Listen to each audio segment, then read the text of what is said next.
From LinkedIn News, I'm Leah Smart, host of Everyday Better, an award-winning podcast dedicated to personal development. Join me every week for captivating stories and research to find more fulfillment in your work and personal life. Listen to Everyday Better on the LinkedIn Podcast Network, Apple Podcasts, or wherever you get your podcasts.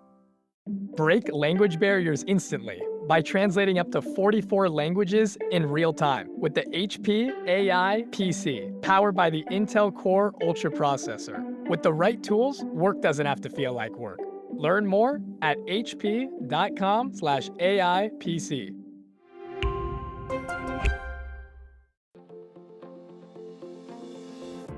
Hello, my friend, and welcome to another exciting episode of Negotiate Anything. Thanks for joining us today. With over 10 million downloads and listeners from more than 180 different countries, it's dedicated listeners just like you who have made Negotiate Anything the #1 negotiation podcast in the world. I'm your host, Kwame Christian. I'm a business lawyer, mediator, author, and the proud CEO of the American Negotiation Institute. Now, before we get into today's insightful conversation, I have a golden opportunity for those of you who recognize the power of negotiation in your professional lives. Have you ever found yourself wishing that you could navigate those high-stakes conversations with more confidence? Or perhaps you're looking to empower your team with the art of persuasion and conflict resolution. At the American Negotiation Institute, we've crafted specialized keynotes and workshops tailored for those very needs. We've transformed the negotiation skills of professionals worldwide, and we're eager to do the same for you. We believe the best things in life are on the other side of difficult conversations, and our goal is to help you improve your lives and the lives of those around you, one difficult conversation at a time. Don't let another challenging conversation leave you second guessing. Click the link in the description to discover how we can help you find confidence in conflict, negotiate better deals, and have stronger relationships. Because in the world of business, every conversation counts. And now, without further ado, let's jump into the interview. Manuela, thanks for joining us today. Thank you, Kwame. Great to be here. It is a pleasure to have you, my friend. So how about you get us started by telling us a little bit about yourself and what you do? I wear multiple hats. So I am a somatic psychotherapist, and I teach globally on somatic psychology, which includes working with mindfulness, embodiment, our patterns of how we resolve internal belief structures. So as a somatic psychologist and teacher, I also write, and I also work with business executives and do team development and executive coaching. So a lot of education, teaching, therapy, coaching, a whole variety of things. Awesome. And can you tell the listeners about your incredible book as well? Books, plural, right?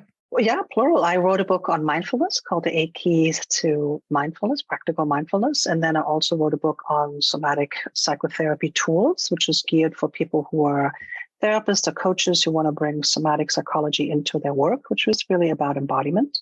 And then I'm also finishing a book on movement and how to bring movement techniques into the therapy or coaching space as well. And then I'm working on another project, which is around somatic psychology and psychedelics. So how to bring embodiment techniques into the psychedelic process.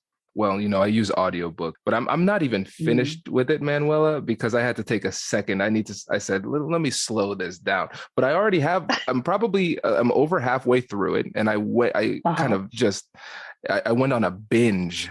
So I within a week of meeting you, I was over halfway through that book and approximately 30-ish pages of notes, single space size. Oh, 12. wow. It's so good. So listeners, that's so sweet. Yeah, no, my pleasure. Thank you for writing it. We'll put the link in the description for that book. And it wasn't until I met you that I learned about trauma-informed leadership, which I thought was such a fascinating concept. Can you tell the listeners about that? Sure. Yeah, this is a program that I developed with a company called Abroad that I served as a chief mental health officer. This is really bringing all my learning and teaching and practice. I've been in this field for about 30 years now of healing and health and well-being and therapy and coaching. So I feel like it's all kind of one umbrella, but I've been in that field for a long time and really brought a lot of the trauma techniques and understanding of how we understand trauma now to date, which is based on neuroscience, into leadership, because there's a lot of trauma at the workplace that people don't want to acknowledge. They would talk about stress and they talk about burnout. They talk about psychological safety, which are all components of becoming trauma informed. But really at the core is understanding, how do we as humans operate when we're under a lot of stress and trauma? Stress and trauma is on a continuum, and I could talk a little bit more about that. But we often like to avoid the word trauma because we think it's a car accident or something very horrific. And that's true. But really, the most pervasive traumas really in our lives are relational traumas, which happen at workplace. So being bullied at the workplace, or having a lot of stressors, or not getting along on a team. And so when we become trauma informed, we're learning about how humans process high stress through the body and how their behavior and their emotions are shaped because of it, which then impacts any kind of relationship on your team and the organization and your family life and your personal life.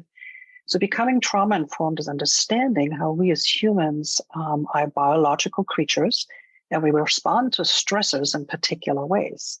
So that's what really trauma informed means. And when we become trauma informed leaders, it means I understand my own nervous system, and I understand how my own, what we call dysregulated nervous system, impacts other people. So if I'm getting very stressed and very anxious and I haven't really processed my own stressors, I might get very aggressive with you, Kwame, or I might get very withdrawn, or I freeze, or I have all these kind of behaviors that you then might read as, Manuela, you're being weird, or you're being strange to me, or being aggressive. But if you have a trauma-informed lens, you might see that I'm actually just very anxious, or very frightened, or very dysregulated in my emotions.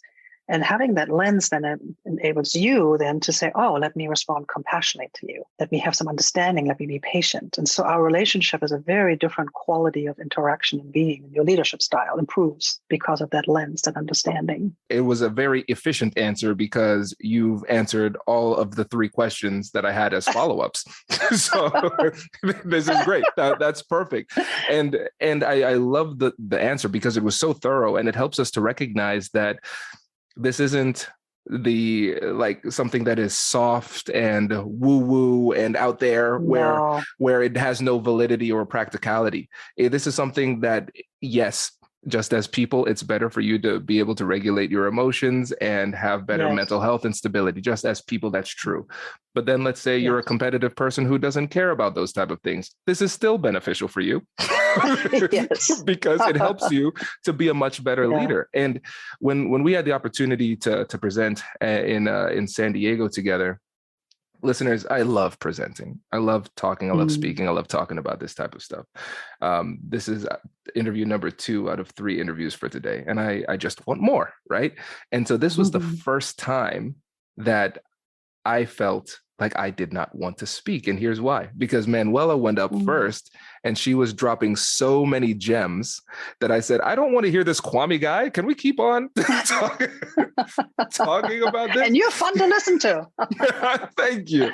So it's so good. And what was really interesting to me was the connection between what you were talking about with the trauma-informed leadership and understanding your body, interoception, and all of those things, and conflict resolution and negotiation. I remember when we were supposed to be meditating, I was there taking notes because I'm like, I don't want to lose these thoughts. What a bad meditator you are. I know. This is great. And you said something in passing in your explanation here, and I want to really zero in on it because it's so important. You talked about how with trauma-informed leadership, we're learning how to process high stress through the body. And one of the things that I realized is that we are a heady society. So we focus exclusively almost on our brain and our thought process. And if we want to improve our performance, we have to focus on our brain. And it wasn't until I heard you speak and started to read your book that I started to recognize true connection between the body and mind. Can you go a little bit deeper into that? I love that you're pointing that out. Also, in particular, you're right. We're a very heady culture. And then we recognize the value of exercise, right? But we even often approach our exercise in a very heady way. Right? We don't really spend time really sensing and feeling our body. We kind of work our body out, right, to look better or feel better, or because it's good for our health. But there's a whole other approach to what I call embodiment, which is really spending the time sensing and feeling. And this is where emotions and sensations also interact. So When we're cultivating really the feeling and sensing body, we're learning how to read our emotions just as they are. But we have often this compartmentalization that anger is bad, sad is bad, grief is bad. I want to be happy and I want to feel good. And we don't really recognize there's a lot of intelligence in our emotions. And we need to learn how to be with these emotions and understand them without the charge of it. So when I am angry, I can simply feel the energy, or maybe that's too abstract, but can feel the movement of anger even in my chest, right? So if you're feeling angry, Kwame, where do you feel it in your body mostly? Where do you feel it? I do feel it in my chest. I feel it a lot in my shoulders. And okay. Yeah, I feel it in my shoulders. They get a little bit higher. And then also my breathing changes. Hello, my friends. Before we get back to today's episode, I want to ask you a question. Have you ever wondered how to elevate your team's negotiation game and how you can help the folks on your team have better, difficult conversations? At the American Negotiation Institute, we offer transformative keynotes and workshops tailored to empower professionals with top-tier negotiation and conflict resolution skills. Whether it's a keynote for your next event or hands-on training for your team, we've got you covered. Don't just negotiate. Master the art with the American Negotiation Institute. Click the link in the description to find out more. Elevate, negotiate, and succeed.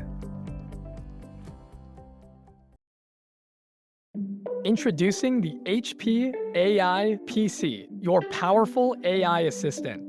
Easily search through personal files, gain valuable insights, and make smarter, more informed business decisions.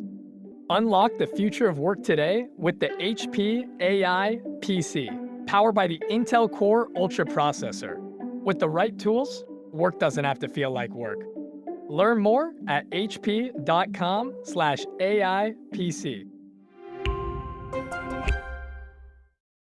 So what you just did is a kind of what we call a body awareness. So you're scanning your body. I just asked you, where do you feel your emotions, right? The emotion of anger. And then you described it to me. And that's kind of deconstructing it in that moment. So by feeling, my shoulders, my breath is getting more shallow. I feel it in my chest, right? Basically in that moment, you're deconstructing that emotion versus like, I'm angry and I gotta, do something about it, or fueling the anger, right? That's fueling the anger. But if you're actually taking the moment, this is where mindfulness comes in or reflection comes in. You're going, how is this actually happening in this moment?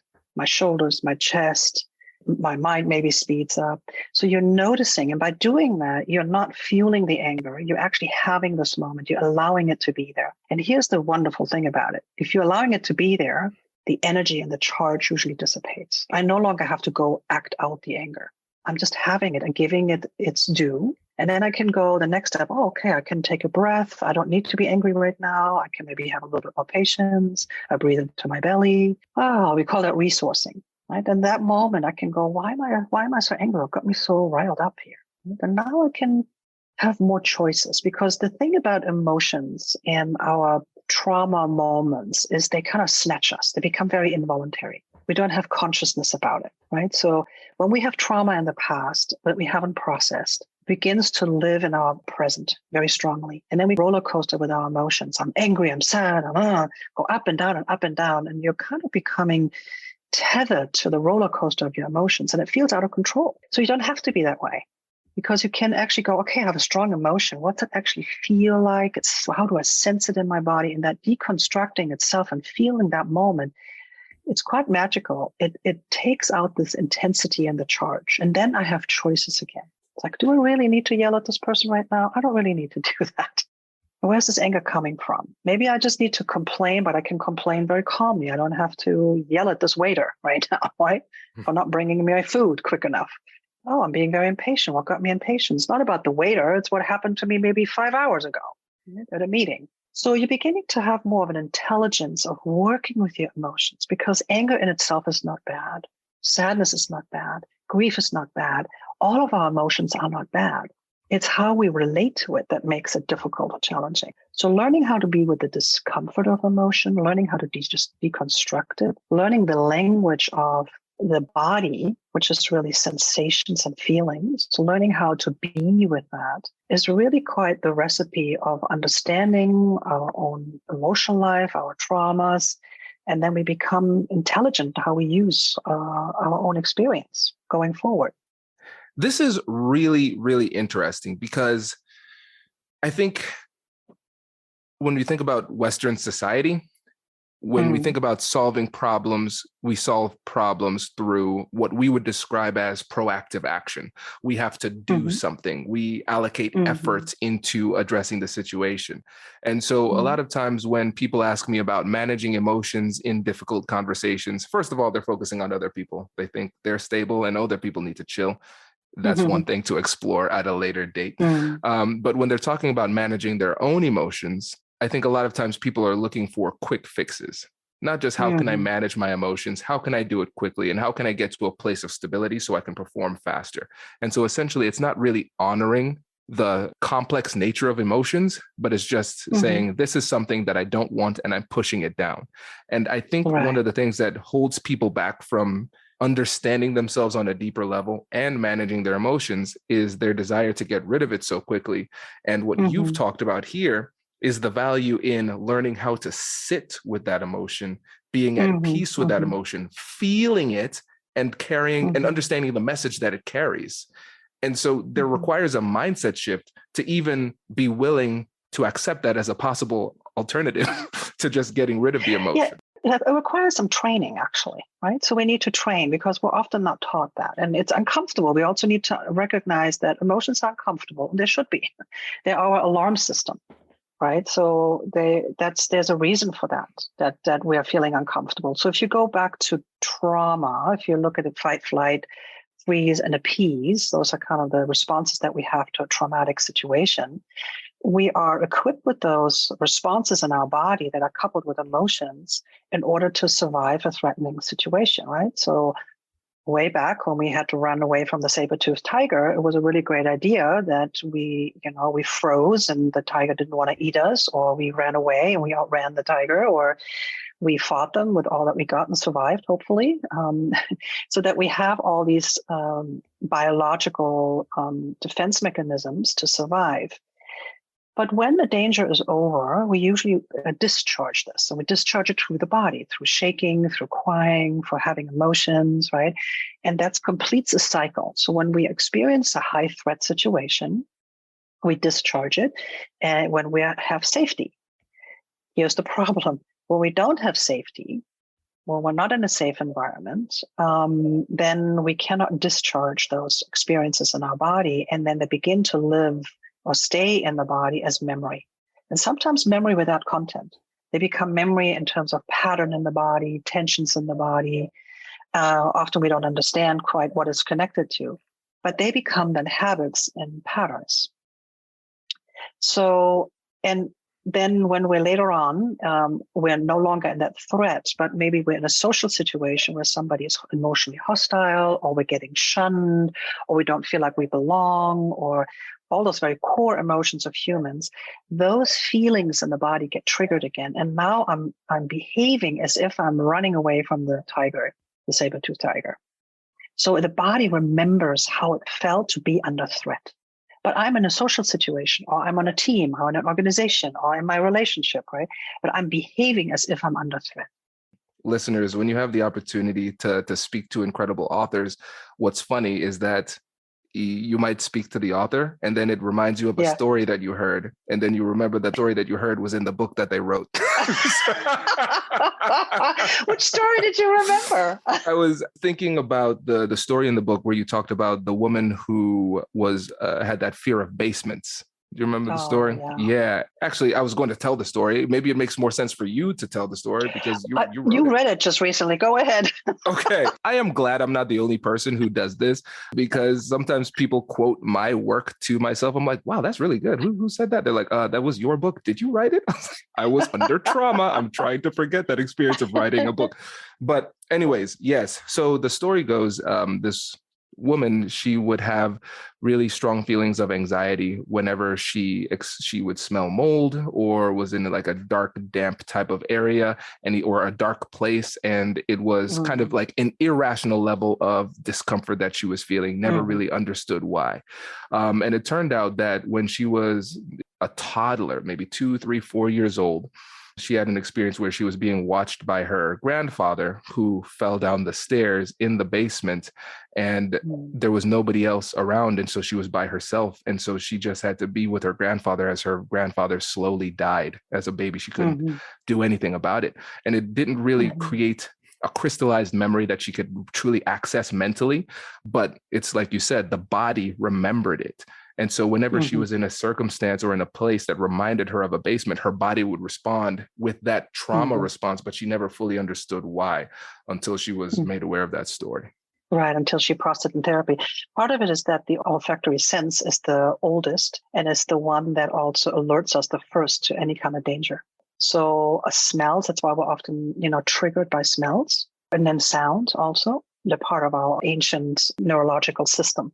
So that's often like that. People have smells and they go like, oh, I don't know why I'm being triggered. And then they're having the fight, flight, freeze, and appease responses come up because they're triggered by a sound or a smell or touch. Right? And that they don't have necessarily the memory, concrete memory, especially if they're under 3, to really remember what actually happened. So it often comes through body experiences like that. Because the way our brain develops until age 3, we have a lot of neural growth. And it's very sensate. The young child their whole world is feeling and sensing. And so these traumas that are experienced under 3, but also, until about 6 as well, it's very sensate based. So, clients often come in and they say, oh, gosh, I know something happened. I don't know what. Well, they can't often remember, quote, what happened because their body remembers it. They maybe heard a story, but they don't remember a concrete story, but their body is completely remembering the story. And it's often for people who are working on early childhood trauma, it's very confusing because they go like, did it happen? Did it not happen? Right? It can be quite crazy making. But the experience of terror happened, no matter what the actual story is, but the experience of terror happened. And that's what you can work with. That's what's so beautiful. And this is really the work of somatic experiencing, Peter Levine, who I studied with and learned from, where the recognition that trauma really happens in the body. And then we kind of make meaning of what happens through our mind and trying to understand what actually happened. But if you're too young, like under age 3, where you don't have a fully developed prefrontal cortex, you can't even understand your experience because you have no context for it, right? So all of your experience is very body-based. So you walk into a room and it feels unsafe and people are smiling at you. So what is the unsafe part about it? There's something that your body recognizes, right? And it could be a glance. And probably this, like people can look at you in a funny way or give you a fake smile. It's called the Duchenne smile, by the way, that doesn't feel genuine. And it feels like a threat because it is, right? And if you grew up in an environment where there was a lot of dissonance or disconnect, inauthenticity, then you can feel this, like this doesn't feel right to me and I don't feel safe. And the experience of not feeling safe is a very sensate experience. Yeah. And I think, sorry, go ahead. No, but this is why we talk about psychological safety being so important in work environments, right? Because you can say, oh, we create a safe work culture, but if you don't feel safe, that's real. So what is it, right? And what's your body telling you? And it doesn't necessarily mean other people are doing something. It's like, I don't feel safe, so I need to listen to that. So what do I need to do to make myself feel safe? And often it's starting with the discomfort, the feelings, giving it some space, really tuning into it as intelligence, not to fuel a story. And that's really the important part, not to fuel the narrative, but to go, what's actually happening? What is actually happening right now? Is this really true? I'm in this room. I feel unsafe. People look really friendly. I feel unsafe. So what's happening right now? Oh, I need to stand up. I need to walk around. I need to get a glass of water. I need to feel my feet on the ground. I need to connect with one person that I feel safe with. Oh, now I'm calming down. Now I'm regulating my own nervous system. And suddenly this room doesn't feel so unfriendly anymore. Very interesting. So I just got triggered. But I could also go in this room. These are terrible people. I never want to be with them again. Run out of the door. And now I have reaffirmed my narrative that the world is unsafe and people like that are not safe. Right. And that's unfortunately, a lot of people live in that quite a bit. They fuel the narrative and don't really understand the interoceptive experience and deconstruct it. and give it enough space to feel the intelligence of what can be done about that moment. There's a lot of control and choice you actually have. Yeah, it's so interesting because the term interoception, I didn't know of that term at all until I met you, which is fascinating. Spending my life dedicated to conflict resolution and having a degree in psychology, the fact that that has never been in my consciousness, I think is indicative of the challenge that we've been describing, where we are a heady culture and there's almost like a bias against something that doesn't have a solution that is head oriented or head centric. And one of the most liberating things about this approach for me is that I don't need to fully understand what I'm feeling. I just need to feel it and honor it. And that is understanding enough. And that is something I'd love you to go deeper in, because it's almost like internal body language. Yeah. I mean, you start with that, right? You start with, what is this? What is this feeling, right? Letting it be there, not having to fight it, make a story about it, push it away. You're just letting it be there. Give it some space. And you're absolutely right. Earlier said shifting the mindset. You have to shift the mindset that actually all emotions are intelligent. And I really want to repeat that. All emotions are intelligent. People don't think that way often. They think, oh, as I said, to categorize, this is good, this is bad. But what if you sit in this mindset that all emotions are intelligent and I'm having whatever emotion right now? And it's often the one like, yeah, all emotions are intelligent except this one. People will tell you, oh yeah, all of them, but except this one, right? Well, that's exactly the one that's now your teacher. That is the teacher, right? The one that you struggle most with. Oh, I'm okay with being sad, but not okay being angry. Usually people struggle with anger a lot, right? Because anger has often this feeling of it's bad or causes a lot of damage. But anger in its purest form is actually what I would call discriminating awareness. You actually have a lot of awareness that something is maybe right or wrong, or I need to set a boundary, or something is not okay, or I need to stand up for it, or I need to speak my truth. But you can't get to this knowledge until you give your emotions some space. You don't have to analyze it. You don't have to do anything about it. You're simply allowing it to be there. So let myself feel it. Oh, it's uncomfortable. I feel this heat. Like earlier, I described all these bodily sensations that went with the feeling of anger when I asked you to recall it, right? Oh, that's how I process anger in my body. And what are usually then my behaviors that follow the feeling and the sensation?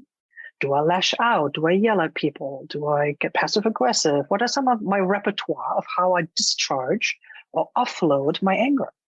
Do I need to do that? Right? So, because often we feel very involuntary with our emotions. We feel like we have to just like be or do our emotion, right? Especially around conflict. Because you do a lot with conflict and negotiation, and there's a lot of heated emotions, right? But we often believe the intensity of those emotions versus like, oh, there's a lot of intensity. Let me calm this down. Let me regulate. This is the language of neuroception and nervous system language. Let me regulate this down. I don't have to have anger go away. But can I use the intelligence of anger to tell me what is actually the next step? Do I need to be very clear or very decisive or very sharp or make a point? And I'm sure you can tell me a lot about that. If I'm negotiating, I need to be clear and I need to be without kind of charge to really be heard. Because when people hear you clearly without the charge, they can actually take your argument or they can be in a negotiation versus defending against the charge and the emotion that you're bringing to the conversation. Because then you're just triggering each other. I'm sure you have a lot to say about that. Interoception is really learning about the skill of inhabiting your feeling and allowing it to be there. And then again, as a deconstructing a little bit, like what am I habitually going towards versus what actually are the choices that I have? So interesting. Tell me what you think about that. Let me allow you to see my mind wanderings here. And if I'm off on that, let me know where I'm off. Go for it. And I love it. Yeah, so I like the teachings of Carl Rogers, and one of the things that he would say in his Rogerian approach is that he liked to think of your body as like your human. Like, what does your human need? And I've been looking at it kind of through that lens and just recognizing my human, my body has intelligence, like you said, the feelings carry a message and trying to figure out what that is. And almost in a metacognition type of way, having a conversation with my body. Okay, my body, my human, my Kwame is feeling something. It's registering through my stomach, and it does not feel good. I would prefer not to have it, but I'm going to sit in it. I wasn't feeling this way in the morning. I wasn't feeling this way when I came back from the gym. But then when I got a message from somebody, that's when I started to feel that. What is that? That's interesting. What I've found is that separating my body and mind to a certain extent in order to have that kind of almost conversation with my body to see what message it's carrying has been beneficial. But I can also see how that could potentially be problematic because I am adding narratives to something that may not have a discernible narrative. So I would say going more the somatic approach. Soma, by the way, means the body. It's Greek. Going a somatic approach is you would just go like, the stomach. What's it feel and sense like right now? Is it a clenching? Is it tightening? Is it kind of coming in like a little ball? So you're getting very nuanced with what exactly is the sensation. And right there, so much information gets revealed because what happens is you're allowing the creativity of your brain to open up versus like, I have a stomach. It must have been because I ate that sandwich or because I had this bad conversation. That's very literal, trying to search for meaning, which is fine. But if you want to go a little deeper to understand really the beauty and the complexity of our emotional and somatic life, you give it space. You literally give it space. Just go, okay, I have this clench or this sensation in my body. And then is it bigger? Is it like a ball? Is it tightening? And when you get those little details, first of all, you're beginning to regulate. You're actually calming down the intensity, which is always good, right? And you're allowing another, what we call resourcing, to come in. You can do even a breath, right? Let me calm it down a little bit. Let me resource my body. And then I begin to shift my perception. Rather than the kind of, what is this? And like that, what you call heady, right? That thinking mind, what is this? You're relaxing that.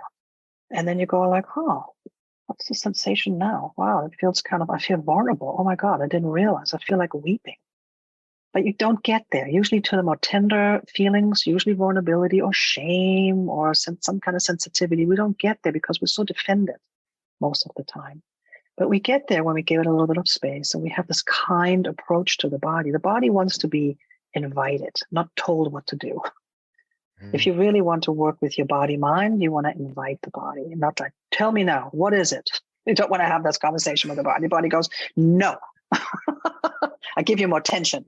But if you say, hey, you're having a kind of a jumble in the belly there. Let's just breathe into it. Let's just give it a moment of space. Let's just relax into it. Let's really relax into it. Guess what? The body goes, thank you. It goes, you know what? I feel really scared. That conversation really freaked me out. I feel scared about the future or whatever it is, right? Usually it's some kind of vulnerability that we're defended against or some kind of pain that we're defended against. That's usually what's underneath those things. How does it resonate with your stomach right now? Oh, no, I felt it. It's interesting that I felt it at that time. Good call out there, by the way. That was good. Because I think that, again, I'm very heady. I'm trying to become a little bit more, have a little bit more of that body intelligence. And I'm recognizing that just accepting the fact that releasing a little bit of control is the key to getting to where I want to go. That's a scary proposition. And I think a lot of people struggle with that element of letting go of that control. Yeah, it's such a nice little trance that we think we're in control of our lives. We are not. We are really not. Doesn't mean we can't be ambitious or go for our dreams or none of that or be efficient and productive, all good stuff, right? But we also have some humility towards life itself that we're not in control. And so why struggle? Like, just relax into it. It's like, oh, I'm just scared. I'm just vulnerable. Or this really got to me. And that's all right. That kind of, you talked about Carl Rogers and his humanistic approach, being a human, right? Being a human is being vulnerable. And there's so much power and strength in being vulnerable. And that's where we connect. This is the beauty, right? So we talked about trauma, but the other piece of trauma is also that we're wired for connection. We're wired for survival, but we're also wired for connection. And how do we get to connection? Through vulnerability, through sharing our humanity, through sharing our struggles, right? And then we feel connected, and that's when we belong. And we go, oh, you struggle the same thing as I do? Oh, gosh, now I feel not so alone in this world, in this life journey, right? But we somehow feel like we need to be in control and got it all figured out and charge ahead. And how has that worked out for humanity so far?